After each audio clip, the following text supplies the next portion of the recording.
Good evening. I'm Dr. Balaji Narayanaswamy Ramanathan. This is my channel NANRSTR School of Wisdom. Today we'll be discussing the book The Only Revolution by J. Krishnamurti. Today it was received from Amazon, so I thought of doing it. The front page says that what is important in meditation is the quality of the mind and the heart. It is not what you achieve or what you say you attain, rather the quality of your mind that is innocent and vulnerable. In this channel, we have done almost 100 talks on Jiddu Krishnamurti. We're just going through this book. Is there anything new in this book? Because Jiddu Krishnamurti has not written any books. All the books are from his lecture or talks made in different places. The backside of the book says, J. Krishnamurti is regarded as one of the greatest philosophers and religious teachers of all times. For more than 60 years, he traveled the world over, giving talks and holding dialogues not as a guru but as a friend. His teachings are not based on book knowledge and theories, and therefore they communicate directly to anyone seeking answer to the present world and crisis as well as to the eternal problem of human existence. The Only Revolution is in many ways similar to some of Krishnamurti's earlier works and establishes him as one of the finest writers in the genre of religious and philosophical literature. The evocative description of nature, the vividly etched sketches of those who come with their emotional or intellectual problem, and the way Krishnamurti in the dialogue that follows unravels step by step the implication of various questions are all found here. However, what is special about this book is that many of the chapters are prefaced by or are interspersed with brief but profound reflection on meditation.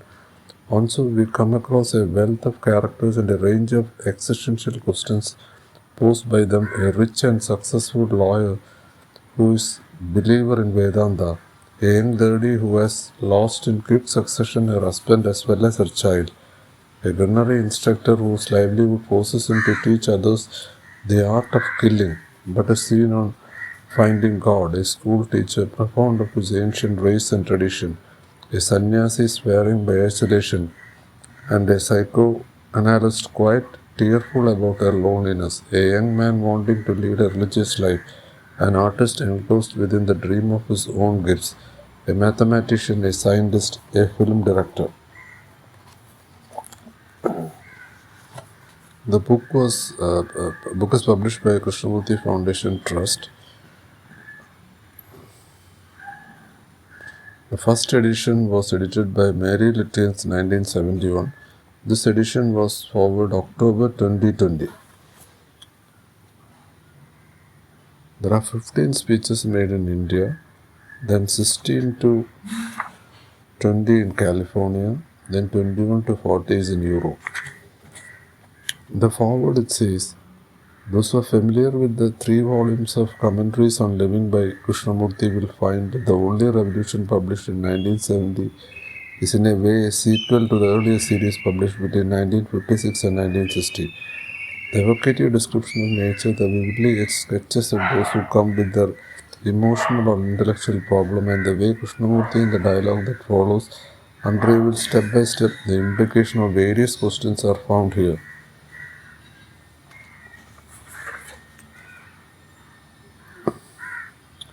As in many of this order works, Krishnamurti demolishes as if with a feather the many intellectual and romantic edifices put by man. Tolerance is the civilized acceptance of a division between people. All commitment is self-destruction. The reformer really is danger to the fundamental change of man. Though modern art pretends to be new, it is really as old, though not as beautiful as the hills. Possessions possess us more than we possess them. The scientist, if he has his eyes glued to the microscope, will never see the spider on the wall, although the web of his life is not in the microscope but in the life of the present. All propaganda is false, and we have lived on propaganda ranging from soap to God. This book was published in England in 1970, was edited by Krishnamurti's biographer Mary Littiens, and Krishnamurti Foundation India is now happy to offer its readers this new edition with a foreword and a chapter heading to mark the 125th birth anniversary of Krishnamurti.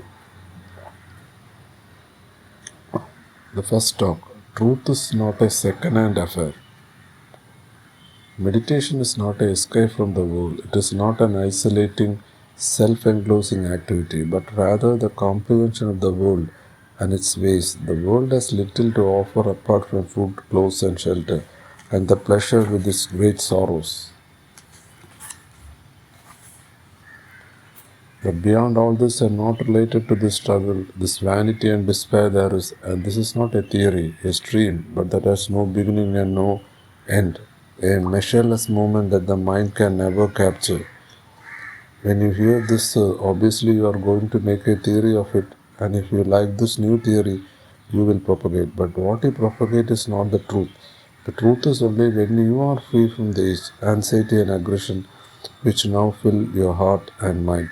When you see all this and when you come upon that benediction called love, then you will know the truth of what is being said. Second talk: a gun in one hand and God in the other. What is most important in meditation is the quality of the mind and the heart. It is not what you achieve or what you say or say you attain, but rather the quality of your mind that is innocent and vulnerable.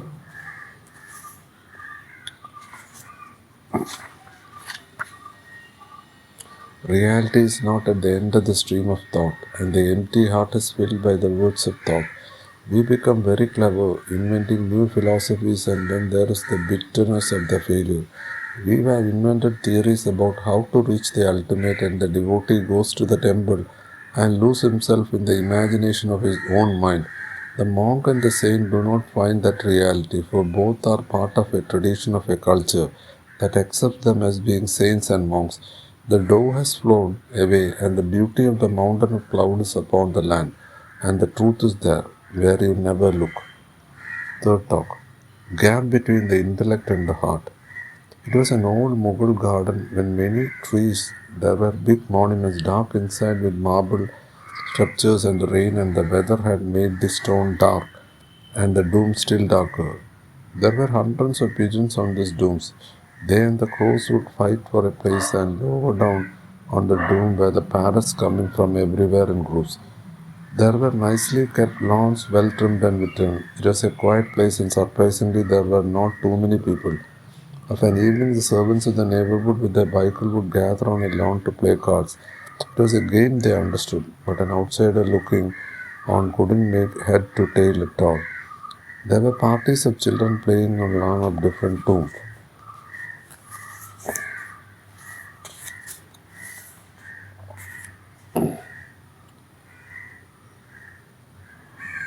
It is not a word of the intellectual or a sensuous response you say, I must have love, and to have it I must cultivate the heart, but the cultivation is of the mind, and so you keep the two away separate. They cannot be bridged or brought together for any ulterior purpose. Love is at the beginning, not at the end of an endeavor. Then what am I to do? Now his eyes were becoming brighter. There was a moment in his body. He looked out of the window and he was slowly beginning to catch fire. You can't do anything. Keep out of it and listen and see the beauty of that flower. Fourth talk: why is there this sorrow of earth? Meditation is the unfolding of the new. The new is beyond and above the repetitious past, and meditation is the ending of this repetition. The death that meditation brings about is the immortality of the new. The new is not within the area of thought, and meditation is the silence of thought.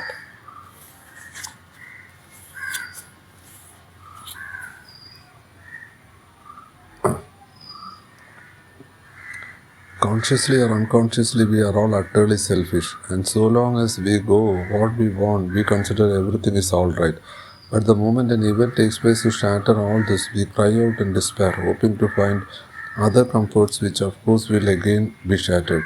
So this process goes on, and if you want to be caught in it, knowing full well all the implication of it, then go ahead. But if you see the absurdity of it all, then you will naturally stop crying, stop isolating yourself, and live with the children with a new light and with a smile on your face. Fifth talk: ending all the attributes of the ego. Silence has many qualities. There is the silence between two noises, the silence between two notes, and the widening silence in the interval between two thoughts. And freedom is a state in which there is no hate, no violence, no brutality. Without putting away all these things, how can we ask what immortality is, what love is, what truth is?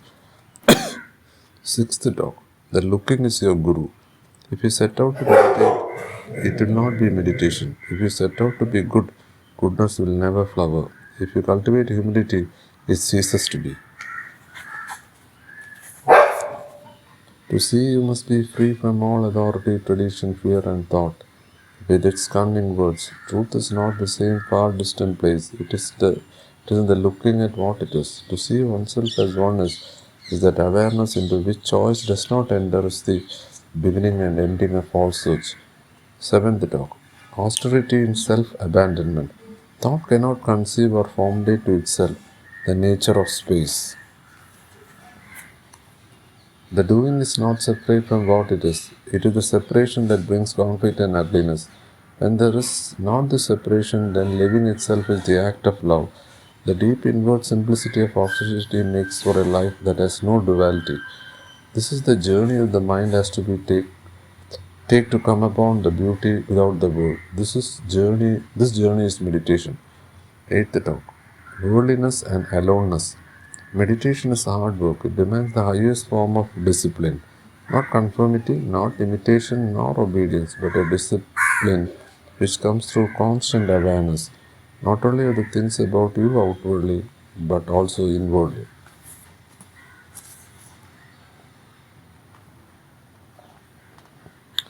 To be alone is to be an outsider who does not belong to any religion or nation, to any belief or dogma. It is this aloneness that comes upon an innocency that has never been touched by the mischief of man.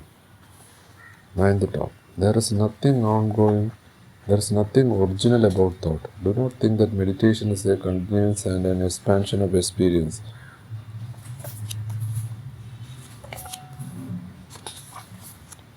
From the deep self-abandonment which is thought abandoning itself, for it sees clearly its own danger, the whole structure of the mind becomes quiet. 10th talk. What is a religious life? Meditation is a moment in stillness. Silence of the mind is the way of action. And that's just it. This is very being which is thought has to come to an end. This very self-centeredness with its activities must naturally and easily die. It is this death alone that there is beginning of the new religious life. 11th talk. The sublime is not within the structure of thought. If you deliberately take an attitude, a posture in order to meditate, then it becomes a plaything, a toy of the mind. If you determine to extricate yourself from the confusion and the mystery of life, then it becomes an experience of imagination, and this is not meditation. When this pleasure which you so delight in comes to an end, with age, through accident, with time, then you are caught, then sorrow is your shadow, but love is not pleasure, nor it is the product of desire, and that is why, sir, one must enter into a different dimension. 12th one. Beyond inwardly and outwardly. A great many birds were flying overhead, some crossing the wider river and others high up in the sky, going around the wide circles with hardly a movement of the wing. Those that were higher were mostly vultures, and the bright sun there were mere specks tracking against the breeze.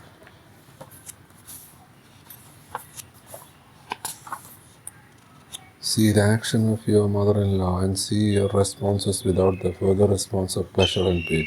See it in freedom. Your action may then be to ignore what she says completely or to walk out, but the walking out or the disagreeing her is not a resistance. This choiceless awareness is freedom. It is hard work to put away all illusions. The beauty of that light, like love, is not to be touched, not to be put into word.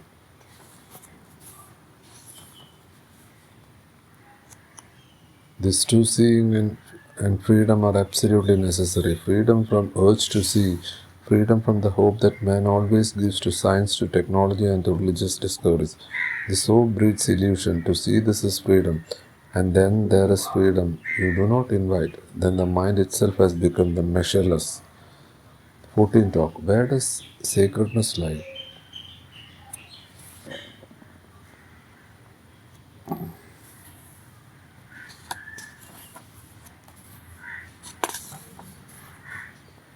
You are not alone, sir, because the very vow binds you, as it does the man who takes the vow when he gets married. If you may point out, you are not alone because you are a Hindu, just as you would not be alone if you are a Buddhist or a Muslim or a Christian or a communist.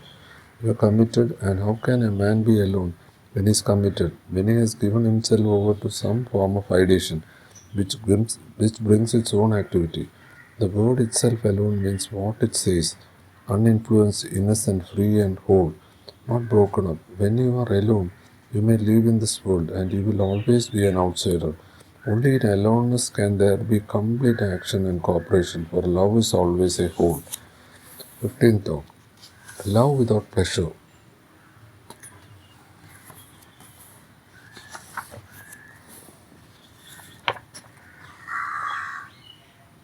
This is why it is very important to know oneself, not according to any formula or according to any guru. This is constant choiceless awareness, hence all illusions and all hypocrisy.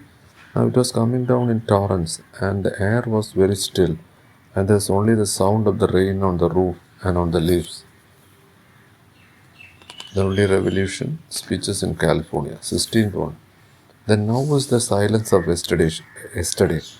Meditation is not the mere experience of something beyond everyday thought and feeling, nor it is the pursuit of vision and delight.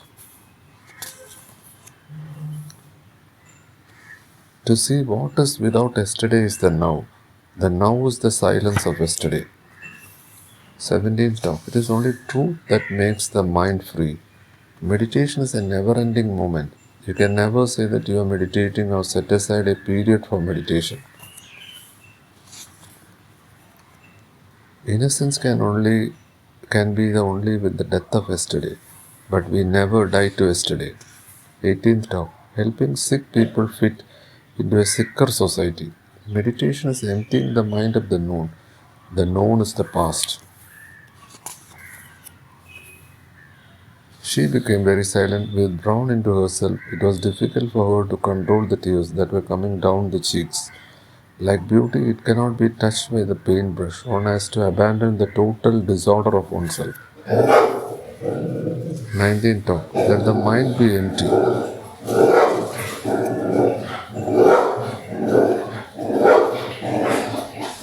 When there is no measurement and no time, is there a frontier or an outline to emptiness? Then can you ever call it emptiness or nothingness? Then everything is in it and nothing in it. 20th one.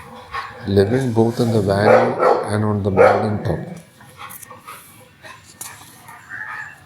The body will then demand the right kind of food. Then the mind will not be caught in words, in simple sin, platitudes of thought. Then we shall know how to live both in the valley and on the mountain top. Then there will be no division or contradiction between the two. The only revolution in Europe. 21. The duality of the I and the not I. Thought is not love, but thought as pleasure encloses love and brings pain within the enclosures. In the negation of what is not, what is remains in the negation of what is not love. Love emerges in which the I and the non-I ceases. 22nd. Time will never give freedom. There is no space between silence, and silence is not put together by time as thought. Time will never bring freedom. Order is possible only when the heart is not covered over with words. 23rd.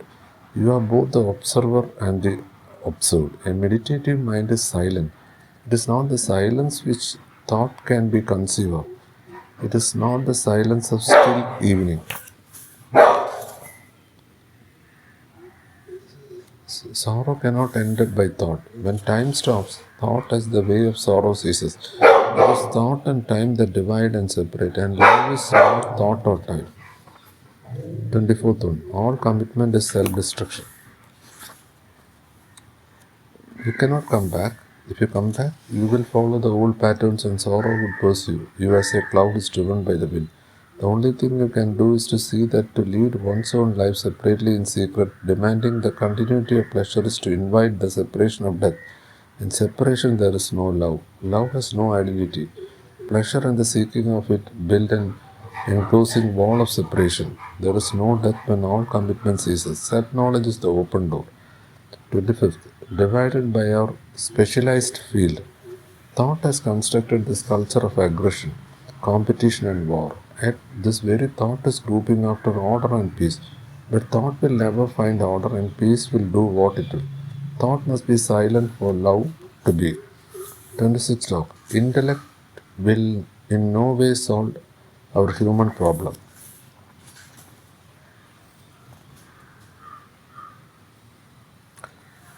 The relationship between the observer and the flower is the image which the observer has about the observed. And in this there is a great distance between them. When there is no image, the time interval ceases. 27. Our ears are full of the chatter of the mind. Only we don't listen to the silence because our ears are full of the chatter of the mind. When you love, there is no silence. Thought makes of it a plaything of society whose culture is envy and whose gods are put together by the mind. Silence is where you are, in yourself and besides yourself. 28. Exploration of opinion is not truth. Meditation is the summation of all energy. It is not to be gathered little by little, denying this and denying that.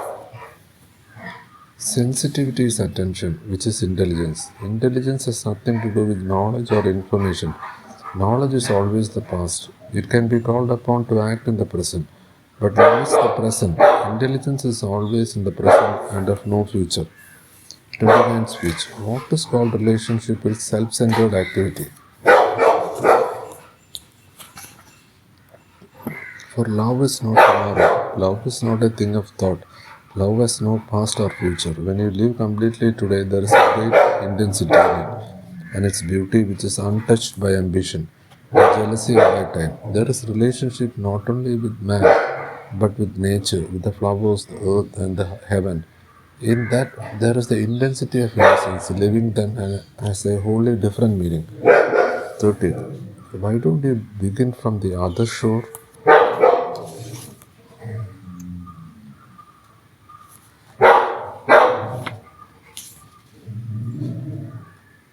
I am asking a simple thing. I am saying that the more you dig, the more there is. The very digging is the conditioning, and each shovel must make steps which lead nowhere. You want new steps made for you, or you want to make your own steps which will lead to a totally different dimension. But if you don't know what the dimension is actually, not speculatively, then whatever steps you make out can lead only to that which is already there. So drop all this and start from the other end. Be silent and you will find out. 31. The sadness of wasted life. So the possessions, the character and the achievements, the domesticated wife become terribly important, and this sadness drives away love. Either you have one or the other, you cannot have both. One breeds cynicism and bitterness, which are the only fruit of man, and the other lies beyond all woods and hills. 32nd. The accepted morality of greed, envy and hate. When you totally deny all this not with your lips but with your heart, then you are really moral. For this morality springs out of love and not out of any motive or profit of achievement or place in the hierarchy. There cannot be this love if you belong to a society in which you want to find fame, recognition, a position. 37. Love is anonymous. To meditate is to transcend time.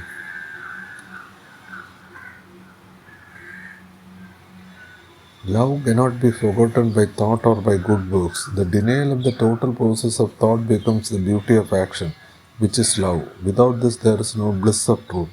And over there on the table were the daffodils. 34. Discontent and seeking. Meditation is the awakening of the bliss. It is both of the senses and the transcending them. I think I am beginning to see the futility of the years I have spent in the search in the questions. I have already of myself and of others the futility of the answers. The ending is the beginning, and the beginning is the first step, and the first step is the only step. 31st. Dependence on challenges to keep us awake. It is possible when the mind is undergoing constant change and has no resting place, safe anchorage, vestige, interest, or commitment. An awakened mind, a mind which is allied, what needs assets of challenge of any kind. 36. Talk. Dying to everything one knows. One has to die to death. Only then is innocence born. Only then does the timeless new comes into being. Love is always new, and the remembrance of love is the death of love. 37. Beauty is in ourselves.